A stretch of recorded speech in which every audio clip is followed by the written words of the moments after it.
think two of the most tragic stories in Hollywood right now in the past 5 years is Aaron Carter and Nipsey Hussle. Aaron Carter was despicable, though, because he begged for help in front of the world. He begged for financial support to help get him a private security team to keep him alive. He said on numerous occasions, if anything happens to me, I promise you, I am not suicidal. And no one said anything. Silence breaker for my brother, who is a rapist, and now they're after my life. My whole family is after my life, and they're setting me up.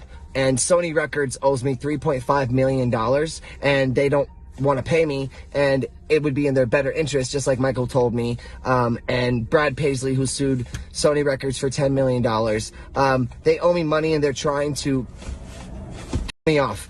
And I'm begging you and I'm pleading you, help me raise $100,000 as soon as I can so I can move to an undisclosed location where I am safe. My realtor won't sell my house. They're all involved in this, and they're trying to keep me there. They had cops come and check for a rope in my garage saying I wanted to hang myself. So please trust what I'm saying. He believes he's innocent. I believe he's innocent. And we're going to fight this case with all of our might until we don't have to fight any longer. We're not giving up by a long shot. I told Mr. Combs I'm going to try and get his case to trial as quickly as possible. On my Twitter, and I see people saying, you look like you have AIDS, you should go die. I don't understand how I dedicated 22 years of my life to my fans, and now they turn on me. Do you regret ever getting involved in... I didn't have a choice. It got bad when I was about 15 years old, because when I did MTV Cribs, the day that I had to go show off that house, my mom and my dad told me, we're getting a divorce, but you still have to go do this. I had to go show off all the stuff, my whole life, that was going to be taken away from me. When is that coming, that Lamborghini? He had the Lamborghini for a day or two, and he had access to the house, and he knows better than to be talking about the things that he does with Big Brother Puff on national television. Oh, apparently not. Everything ain't for everybody. The federal trial of music mogul Sean Diddy Combs has become a spectacle of shock and revelation. In a Manhattan courtroom, a hip-hop icon's legacy is being dissected by disturbing accusations of sex trafficking, abuse, and a secret world of so-called freak-off parties. Over several tense weeks, jurors and the public have witnessed bombshell evidence, emotional testimonies, and even a courtroom meltdown that left onlookers stunned. This is not just a celebrity scandal, it's a reckoning. One that is sending shockwaves through the music industry and forcing a culture to confront its darkest secrets. Day 7 of the trial. The atmosphere in the courtroom crackles with tension as prosecutors introduce a piece of evidence that promises to turn the case on its head. Leaked videotapes from Diddy's infamous freak-off parties. As a snippet of the footage is described in court, reportedly showing graphic scenes that could implicate Diddy, something in the defense snaps. With a thunderous bang of a fist on the table, Diddy's lead attorney loses composure. He shouts objections, face flushed with anger, veins bulging, as the judge attempts to restore order. The trigger? A fresh leak of tapes tied to the late pop star Aaron Carter that have suddenly been handed to the court, catching the defense off guard. According to insiders, the lawyer was presented with a transcript of these tapes mid-session, and his reaction was explosive. He erupts into a heated exchange with the judge and prosecutors, his voice echoing off the courtroom walls about the tape's authenticity and admissibility. Then, in a moment of high drama, he slams his briefcase shut and storms out of the courtroom, leaving everyone from the jury to his own client in disbelief. The gallery sits in stunned silence. Was this a tactical move to delay proceedings, or the involuntary outburst of a defense team pushed to its breaking point? Either way, the message is clear. Whatever is on those tapes has the defense panicked, and the trial has just entered a new, chaotic chapter. Long before these tapes emerged, there were warnings. Cryptic, desperate warnings that mostly fell on deaf ears. In the years leading up to his tragic death in 2022, former teen idol Aaron Carter claimed to know explosive secrets about powerful figures in the music industry. He spoke in veiled terms about having damning evidence and hinted that Sean Diddy Combs was among those with dark dealings to hide. At the time, Carter's emotional livestream rants and tweets were dismissed as the ramblings of a troubled soul. The media and public largely wrote it off as erratic behavior, a young man crying wolf. But now those whispers sound more like prophecies. Carter had ominously suggested he possessed tapes that could shake the foundation of a mogul's persona. Few took him seriously, until now. With the leaked recordings coming to light, Carter's once-ignored claims suddenly carry a terrifying weight. It's as if from beyond the grave, his voice is finally being heard. The tapes reportedly involve both Carter and Combs in some capacity, though the exact contents remain under wraps. Insiders describe them as shocking and disturbingly graphic, aligning eerily with what Carter had hinted at: unspeakable activities at secret parties, massive power imbalances, and people getting away with horrors in plain sight. The connection is downright eerie, Carter's name surfacing in a trial that began after he was gone. For those who remember his public pleas, "I know something about you," he once warned, this moment is vindication and tragedy rolled into one. The industry shrugged him off as unstable. Now it appears he was sounding an alarm about the very scandal unfolding in court. It's a chilling reminder that sometimes the truth hides in plain sight, only recognized when it's too late. According to sources who have seen clips, the content is jaw-dropping. Blurry scenes of mansions turned into neon-lit playrooms, loud music pulsing over disturbing visuals of scantily clad women looking disoriented, entourages of facilitators handing out pills and drinks, and Diddy himself at the center of it, sometimes wearing nothing but a grin. There are whispers that some footage shows participants in obvious distress, an unsettling mix of pleasure and pain that underscores the prosecution's case that these were not consensual parties at all, but orchestrated abuse.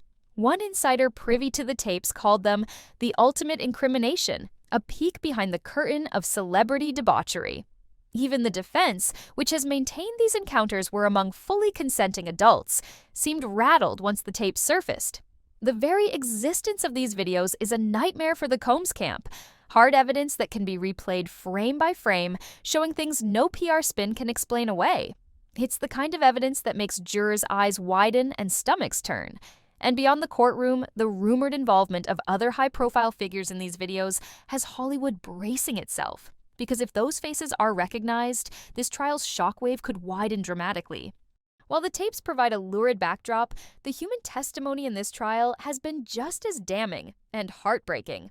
Two witnesses in particular, once part of Diddy's inner circle, took the stand and pulled back the curtain on years of alleged abuse and terror. Don Richard, a singer who rose to fame under Diddy's tutelage, first as part of his MTV show Making the Band and later in his group Dirty Money, delivered testimony that left the courtroom riveted. Composed but visibly emotional, Richard recounted how Diddy's relationship with Cassie Ventura was rife with violence. She told jurors she witnessed Diddy attack Cassie multiple times, punching, choking, slapping, even kicking her in the stomach. In one horrifying incident, Richard said Diddy flew into a rage and tried to hit Cassie with a glass object, reportedly a crystal vase, during an argument. On another occasion in 2009, Richard walked in as Diddy was about to swing a heavy skillet at Cassie's head. Richard intervened, screaming for him to stop. The next day, Diddy pulled Richard aside, his demeanor ice cold. According to her testimony, he warned that if she ever breathed a word of what she'd seen, we could go missing. Richard understood immediately. That was a death threat. "I took that to mean we could die," she told the court bluntly. Fearful for her life and career, she stayed silent at the time. Diddy's defense team tried to chip away at Richard's credibility on cross-examination, pointing out that she only revealed the full extent of these threats later in the investigation, and that she, too, has a pending civil lawsuit against him. But her testimony was unwavering. She painted a picture of a manipulative figure who controlled every aspect of Cassie's life and silenced witnesses through intimidation. Richard's voice shook at times, but her words were clear. Diddy, she said, ruled by fear. While the tapes provide a lurid backdrop, the human testimony in this trial has been just as damning and heartbreaking. Two witnesses in particular, once part of Diddy's inner circle, took the stand and pulled back the curtain on years of alleged abuse and terror. Dawn. Richard, a singer who rose to fame under Diddy's tutelage, first as part of his MTV show Making the Band and later in his group Dirty Money, delivered testimony that left the courtroom riveted. Composed but visibly emotional, Richard recounted how Diddy's relationship with Cassie Ventura was rife with violence. She told jurors she witnessed Diddy attack Cassie multiple times, punching, choking, slapping, even kicking her in the stomach. In one horrifying incident, Richard said Diddy flew into a rage and tried to hit Cassie with a glass object, reportedly a crystal vase, during an argument. On another occasion in 2009, Richard walked in as Diddy was about to swing a heavy skillet at Cassie's head. Richard intervened, screaming for him to stop. The next day, Diddy pulled Richard aside, his demeanor ice cold. According to her testimony, he warned that if she ever breathed a word of what she'd seen, we could go missing. Richard understood immediately. That was a death threat. I took that to mean we could die, she told the court bluntly. Fearful for her life and career, she stayed silent at the time. Diddy's defense team tried to chip away at Richard's credibility on cross-examination, pointing out that she only revealed the full extent of these threats later in the investigation, and that she, too, has a pending civil lawsuit against him. But her testimony was unwavering. She painted a picture of a manipulative figure who controlled every aspect of Cassie's life and silenced witnesses through intimidation. Richard's voice shook at times, but her words were clear. Diddy, she said, ruled by fear. If Don Richard provided a glimpse from inside Diddy's professional circle, Carrie Morgan offered a perspective from Cassie's personal life, and it was no less harrowing. Morgan, Cassie's former best friend and one-time roommate, testified about how her closeness to Cassie put her in Diddy's crosshairs. In vivid detail, Morgan described a 2018 incident in Los Angeles that left the courtroom gasping. Diddy had shown up unexpectedly at Cassie's home in a jealous fury, convinced Cassie was seeing someone else. Morgan happened to be there. She recounted how Diddy's anger turned on her. He choked Morgan and then hurled a wooden hanger at her with such force that it boomeranged off a wall and struck her in the head. Morgan said she was left with a concussion from the blow. Her friendship with Cassie would never recover from that night.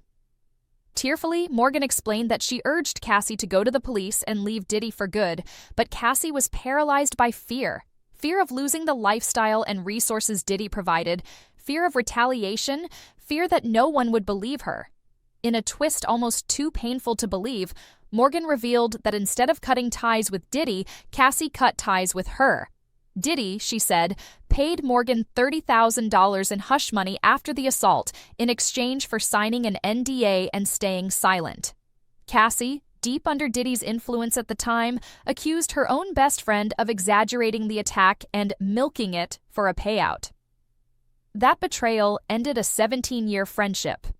Morgan's testimony lays bare how Diddy's alleged abuse didn't just harm victims directly, it poisoned relationships, isolating Cassie from anyone who tried to protect her. Both Richard and Morgan's accounts bolster the prosecution's narrative that Sean Combs's public veneer of success and charm hid a private reign of terror, enforced by violence and silence. As the testimonies and tapes cast Diddy in a damning light, federal agents have provided a forensic paper trail of the alleged crimes, courtesy of dramatic raids on Combs' properties. On September 16, 2024, Diddy was arrested in a surprise sweep at the upscale Park Hyatt Hotel in New York City.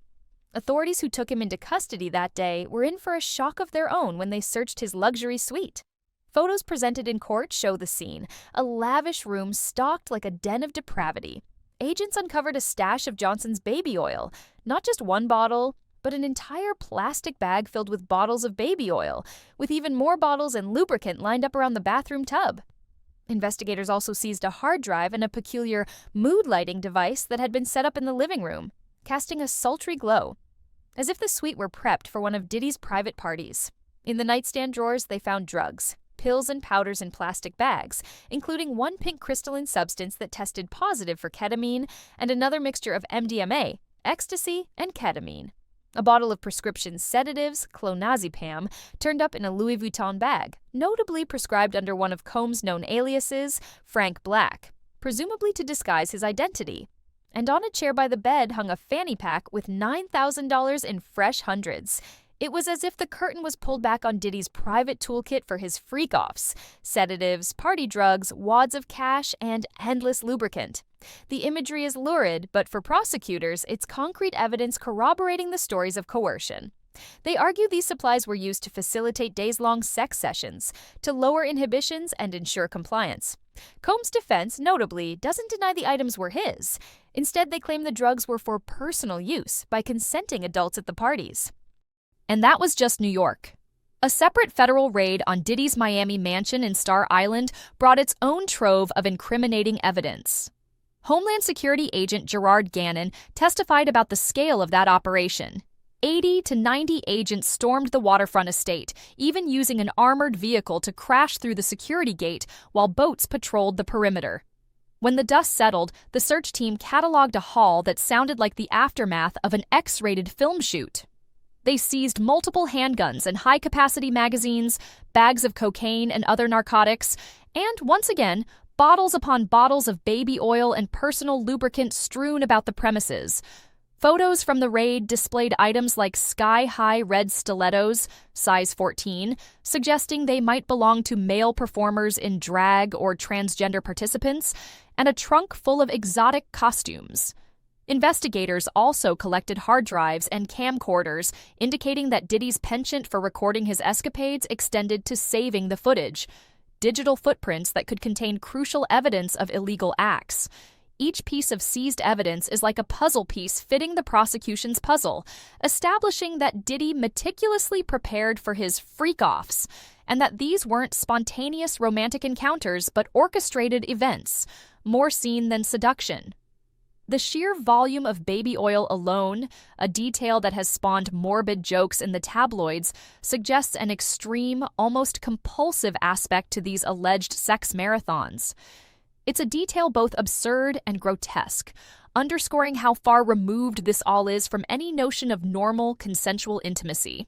As the prosecution barrages the court with shocking evidence and witness after witness, Sean Combs' once confident defense team appears to be unraveling.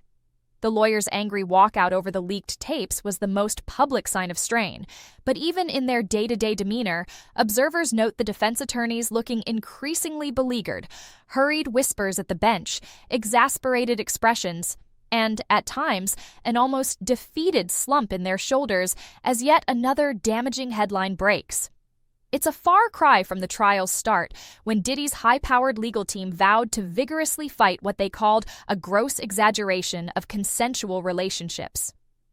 Despite the turbulence, the defense is desperately clinging to a clear strategy: paint this entire saga as consensual and greed-driven. In opening statements, Combs' attorney Teeny Garagos told jurors that prosecutors were trying to twist sex between consenting adults into a trafficking narrative. She argued that while Combs may have a wild side, none of it was criminal. Sean Combs is a complicated man, she conceded, essentially asking the jury to separate moral judgment from legal judgment. Yes, he might have a volatile temper. Yes, he might engage in what she delicately termed kinky sex that some might not condone. But he's not charged with being a jerk, Garagos quipped pointedly, suggesting that at worst, Diddy's actions made him unlikable, not a felon. This line, not charged with being a jerk, encapsulates the defense approach. Acknowledge Diddy's flaws, but deny the heinous crimes. They have hammered on the idea that every sexual encounter was fully consensual and that any violence was simply domestic disputes blown out of proportion. In fact, when it comes to the freak-off videos now in play, the defense has made the bold claim that those tapes actually prove Diddy's innocence, because they allegedly show everyone thoroughly enjoying themselves. Combs' lawyers have filed motions to obtain full electronic copies of all 9 known freak-off videos, asserting that, in context, these recordings will vindicate their client. It's a risky gambit, essentially asking the jury to believe their own eyes over the accuser's words. The defense has also attacked the motives of the accusers. They point out that Cassie initially demanded $30 million in a lawsuit before settling, and note that other women have since filed suits, implying a bandwagon of opportunism. Every witness who has a pending civil claim or received a settlement, like Carrie Morgan, is portrayed as possibly chasing a payout rather than justice. Yet for all these efforts, there's a sense that the defense is playing whack-a-mole with scandals. If one fire is quelled, another ignites. After the attorney's dramatic outburst, rumors swirled that Combs' legal team might even seek a mistrial, claiming the media leaks, exacerbated by figures like rapper 50 Cent taunting Diddy on social media, have tainted the jury pool. As of now, the judge has kept the trial on course. But one thing is clear: the normally unflappable Diddy and his counsel have been rattled to the core. In a particularly telling moment during a recess, Combs was seen burying his face in his hands as his lawyers engaged in a tense huddle. The man who once exuded unshakable confidence now appeared ashen and anxious. The defense has not broken yet, but the cracks are showing, and the stakes for them, as well as for Diddy, could not be higher.